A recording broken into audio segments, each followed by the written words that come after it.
Hey guys, welcome back to my channel, and today I kind of wanted to touch back on my lip how-to category just because in recent videos a lot of you have requested for me to do a video all about how to line and fill in your lips and just wear lipstick without it bleeding. I know that liquid lipsticks are still very popular, but I feel like we're kind of getting back into like regular lipsticks. I personally don't wear liquid lipstick every day. I cannot, like, for the life of me, I can't. So I just kind of wanted to do a video all about how I make sure that my regular lipstick stays on all day, doesn't bleed or feather, and really get your lines really crisp, and steps that I really like to take to make sure that my lipstick application is on point and stays on point. So without any rambling on any further, let's get into it. I just have like a quick little face on today. It's nothing too crazy. I couldn't be bothered with like lashes or eyeshadow palettes. I just did something quick.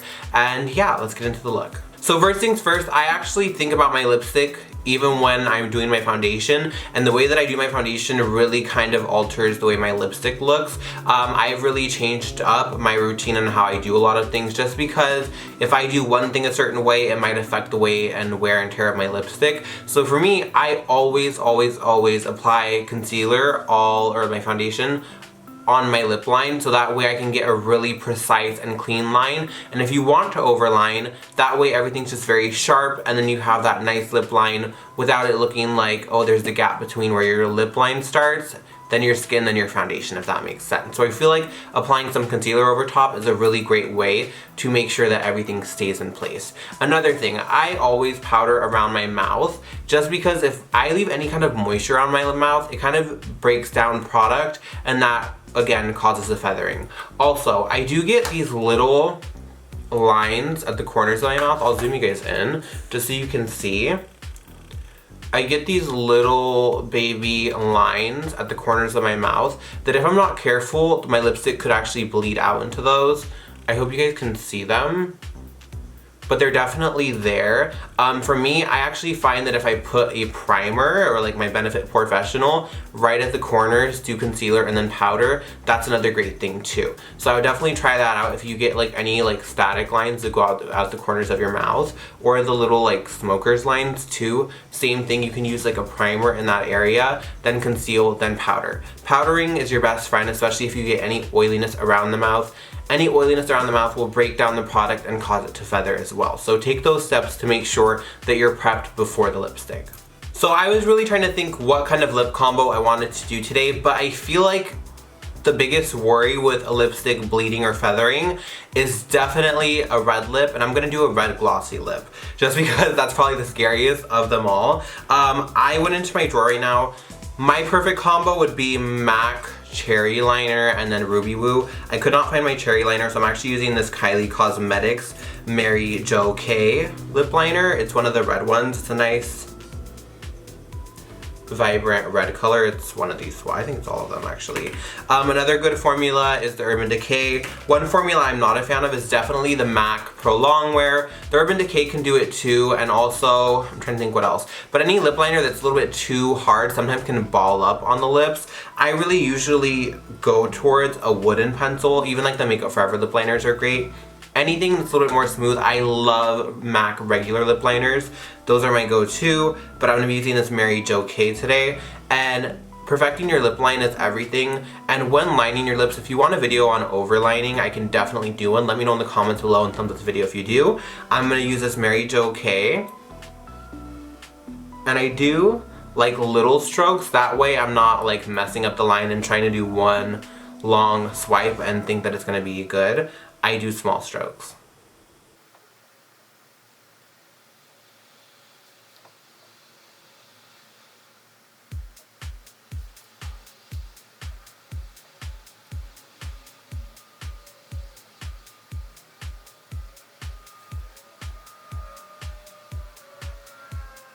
So those are my lips lined. Now, back to lip liners. Again, you really want to find the formula that works for you. You don't want something that's going to be overly hard and almost like you're applying clay to your lips. You want it to be creamy but not moist or too emollient. I know you guys love when I say moist, so moist. But you don't want it to be too creamy or emollient, because that is just gonna, it's just a mess. Like, you don't want it to be super creamy. You want it to apply in a very just creamy way, but you don't want it to be overly hydrating and like it has moisture to it. You want it to be matte. And even this, like only a little bit comes off. So once it sets, it's on there, and it also creates a really good barrier so that way nothing's just fading out, which I love. Now, one of my go-to matte lipsticks that are a regular lipstick is definitely MAC Ruby Woo. It's a nice blue-based red. I have it swatched right here. Again, you want to exfoliate before you apply a matte lip. You can do something a little bit more glossy than this. You can do something more matte than this, whatever you want really. But again, I'm just going to go straight in and apply this.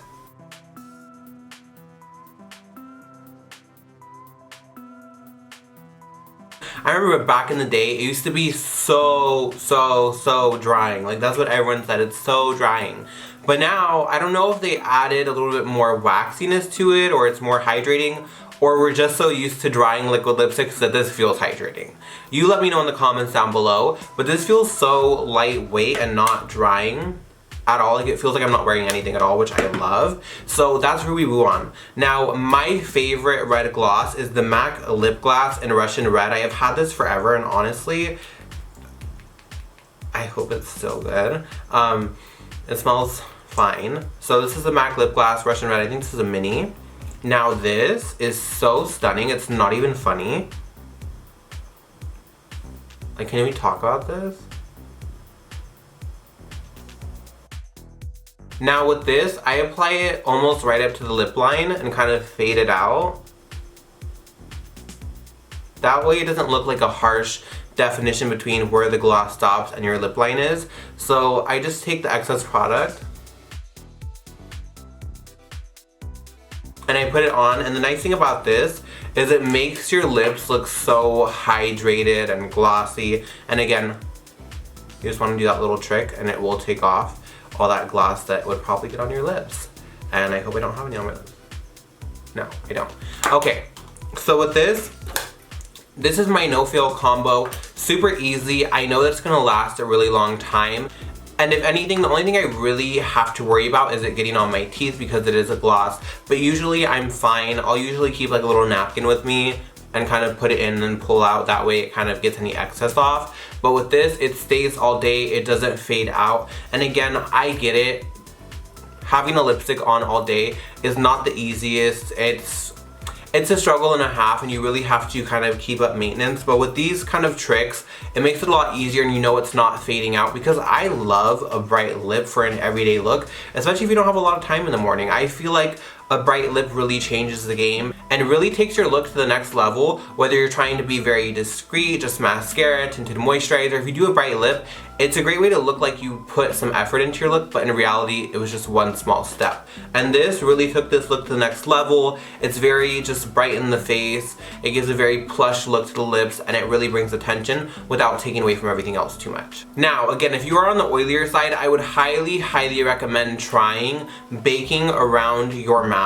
That way, if you get oily up here, you don't get that oiliness throughout the day. Or even a mattifying primer. For me personally, I have to take more of a pore filling primer and just run along the sides of my mouth, because again, I do get those small little wrinkles.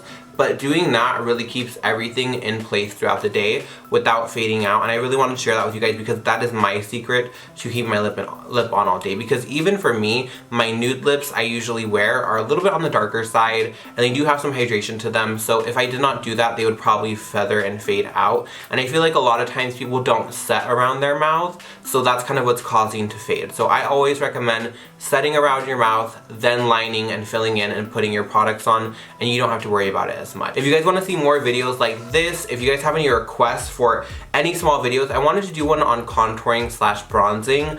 If that's something you guys would want to see, let me know down below. I'm also planning on doing a video on derma rolling, because that has been my obsession lately. I really want to get into doing more skincare videos and like little things that I've tried, or things that I can't live without, skincare secrets, things like that. If you want to see that, give this video a thumbs up and let me know in the comments down below. Thank you so much for your time. Thank you for watching, and until next time, I will see you then.